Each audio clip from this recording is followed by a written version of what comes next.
They did so in Game 1 after these Knicks went 0 for 4 against Boston in the regular season. Certainly, Randy, Jason Tatum and the Celtics aren't going to blow another 20-point lead. First, they got to get a 20-point lead, and here it comes.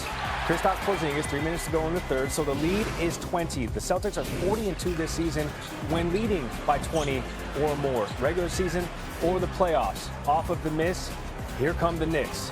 Jalen Brunson, Mikal Bridges, got it. That's actually his first shot made. He was 0 for in the first 3 quarters, and now it's a 7-point lead for the Celtics. Jrue Holiday, Derek White, Jason Tatum, wide open look.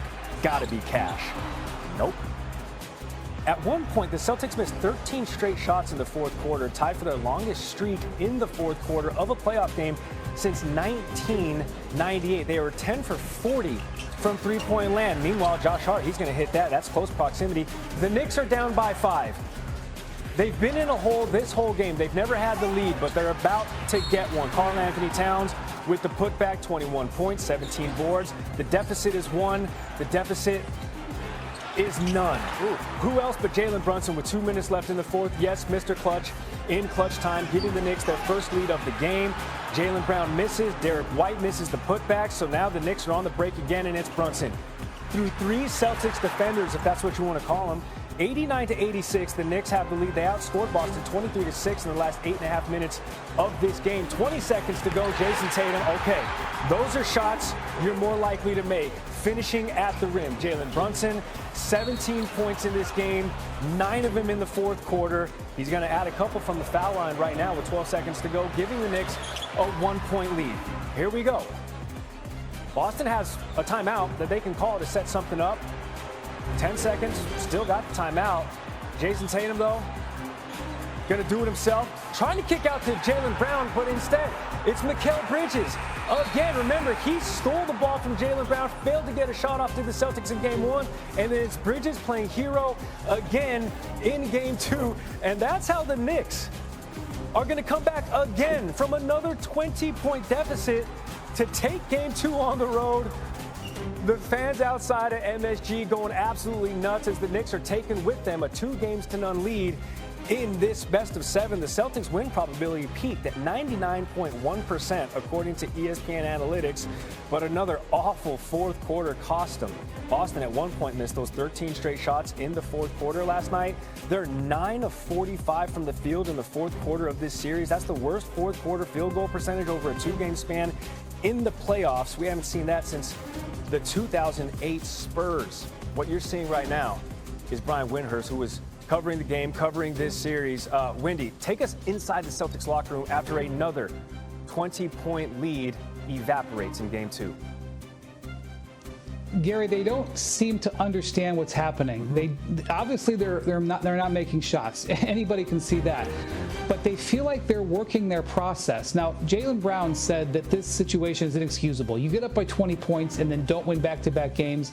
You just cannot tolerate that. Now, that is obvious. The problem is what to do about it, because they're almost like a chef that has made a recipe 1,000 times. This time they're putting all the ingredients in and they're taking it out of the oven and it's not cooked, because they do like most of the shots they're getting. This has been their process. You may disagree with them taking this many three-pointers, but this process led them to a championship and 61 wins and the higher seed in this series. But the process is not working right now. They're shooting 25% from three-point range, and they love their looks.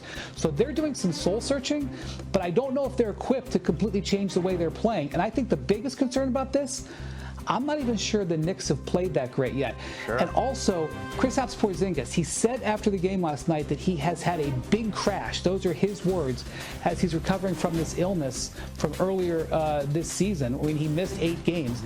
He said he was managing it well, but his energy has crashed. They did not start him last night, I think because they were worried about fatigue. He had some moments, but one of the ways out of dealing with so much stress on the guard shooting would be to run stuff through Porzingis.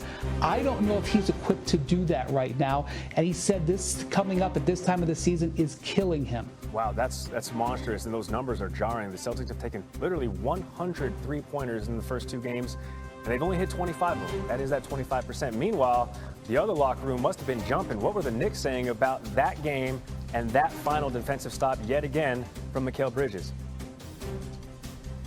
praise all over the place for Mikal Bridges and also Mitch Robinson, because the Celtics elected to run the same play twice in a row. One time it leads to an easy Jason Tatum dunk. The second time, Mitchell Robinson and OG Anunoby changed up the way they defended it. They dropped their defense back to take away Tatum's advantage and were able to force Tatum left, which is exactly what they want. They want Tatum to go left into the Bridges side of the basketball so he can help off of it. And I asked OG, I said, did you and Robinson talk about this? And he said there was no time. We just had to innately believe if the Celtics ran the same play, we had to defend it differently. They did it. Those are two excellent defenders. The defense worked. All right, now it's just a change of scenery. Different gardens, though, from Boston to MSG. All right, that's the Eastern Conference. Let's go to the Western Conference for a moment, Wendy. Steph Curry is going to miss at least a week with a left hamstring strain from that Game 1 win over the Timberwolves. It's the first muscle strain of Curry's career. His return to the court will be based on how he responds to rehab. Okay, cautiously optimistic maybe are the Warriors. So Wendy, why should the Dubs and their fan base remain optimistic, if you're saying so, despite this injury? Well, let's just take into consideration that Curry coming down with his first hamstring injury of his career in the middle of the playoffs is a terrible turn of events. Once you move past that, look at what the Warriors have going for them. Number one, they're up 1-0, okay? Let's not forget that. Secondly, Buddy Hield has been hot. He's got 14 three-pointers his last two games. You know that the Wolves are going to focus on him, but he is sort of playing the understudy role of Steph Curry. How long can he do that? Well, you know, he sometimes gets hot for a while. He was hot for the first month of the season. The other thing is they have this spot in this schedule, this series, where after Game 5, there are 3 days off. That would potentially give Curry more than a week. Now, nobody knows how Curry's hamstring is going to feel next Friday. I don't know. Nobody knows. But at least if you have that, you have a little bit of window. He might be able to come back. So the Warriors are obviously dealing with a very bad blow of fortune here, but there are ways that they might be able to crawl past it. Tonight's going to be the first time the Warriors play a playoff game without Curry since Game 1 of the 2018 Western Conference semifinals. That is Brian Windhorst. Wendy, much appreciated. Nobody better than you.